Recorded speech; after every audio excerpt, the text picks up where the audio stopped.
Bonjour Mathilde Terrier. Bonjour. Alors on va faire le tour des 17 août avec vous. 17 août, c'est une date importante parce que c'est une date qui ouvre le droit de vote à une nouvelle catégorie de la population française. Oui, ce jour-là, petite révolution au sein de l'armée. On a fait la queue sans grogner. On a glissé 2 bulletins dans 2 urnes.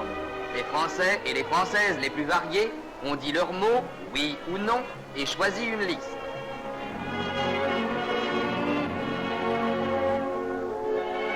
Et pour la première fois, les militaires ont eu la parole, eux aussi. Décidément, ce scrutin apportait du nouveau.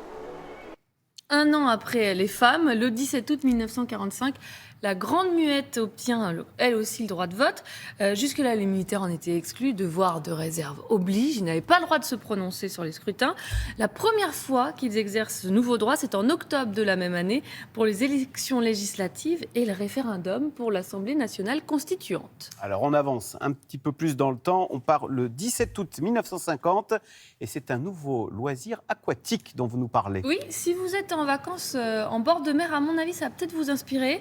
Nous sommes le 17 août 1950 et voilà ce qu'on nous propose. À travers les magnifiques paysages d'eau de la Floride, à Weeki Springs, Pat et Buddy se livrent à leur sport favori, le ski nautique. Ils l'agrémentent cependant de quelques fantaisies, c'est très simple. Il suffit de se laisser couler pour être transformé tout de suite en figure de proue ou en sirène, comme vous préférez, et évoluer très à l'aise à plusieurs mètres sous l'eau. Voilà, le ski nautique sous l'eau. Hein, très à Donc l'aise. vous êtes une adepte. Ah bah, moi j'aime bien. Vous n'avez jamais fait de ski Non, nautique ? jamais. Julien ? Pas eu cette chance, mais vous êtes tout terrain. Voilà. Oui. Non, parce que en même temps, le plus dur dans le ski nautique, c'est quoi ? C'est de sortir de l'eau.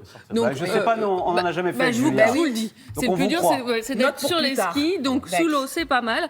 Alors bizarrement, aujourd'hui, cette discipline n'existe plus, mais j'ai regardé. Et on pourrait dire que ce qui s'en rapproche le plus aujourd'hui, c'est le subwing. Je ne sais pas si vous connaissez, c'est comme une planche à laquelle on s'accroche et en fait qui nous tracte sous l'eau pour explorer les fonds marins. Ça vous... Subwing. Oui. Donc l'aile sous-marine. Voilà, c'est ça. Ça vous tente ? C'est une planche. Non. Bon. Alors, Là, non, ça n'a Bon, pas marché. alors, on sort de Vous n'êtes l'eau. pas très aquatique. On sort de l'eau. On enchaîne avec le 17 août 1978. Alors c'est un exploit dans le ciel cette Oui, fois. ce jour-là, c'est l'effervescence dans la région d'Évreux. Il fallait recommencer, ils l'ont fait, sans ignorer qu'ils auraient à se battre encore contre le froid et les moins 10 ou moins 20 degrés en altitude. À 19h38, le ballon n'en peut plus, le plus léger que l'air devient trop lourd et s'abat sur le sol de France. Le pari est gagné pour la première fois de tous les temps. Ouais. On entend cette petite musique héroïque parce que après 5 jours passés dans les airs, pour la première fois de l'histoire, des Américains réalisent la première traversée de l'Atlantique en ballon. Vous allez voir ici leur atterrissage, si on peut dire. Aussitôt, les habitants qui suivaient le périple à l'époque à la radio se précipitent pour féliciter les héros. Ils peuvent sabrer le champagne car avant eux, beaucoup de tentatives avaient été faites. Personne n'avait réussi. Donc ce jour-là, c'est un exploit. Exploit qui fait référence à Jules Verne. Alors, le 17 août 1982, révolution culturelle. De quoi s'agit-il ? À mon avis, ça va vous rappeler des souvenirs. Car qu'est-ce qui se passe ce jour-là, le 17 août Je 1900 le sais parce que vous nous en avez parlé hier. À Hanovre, premier Le CD premier CD. sort de l'usine.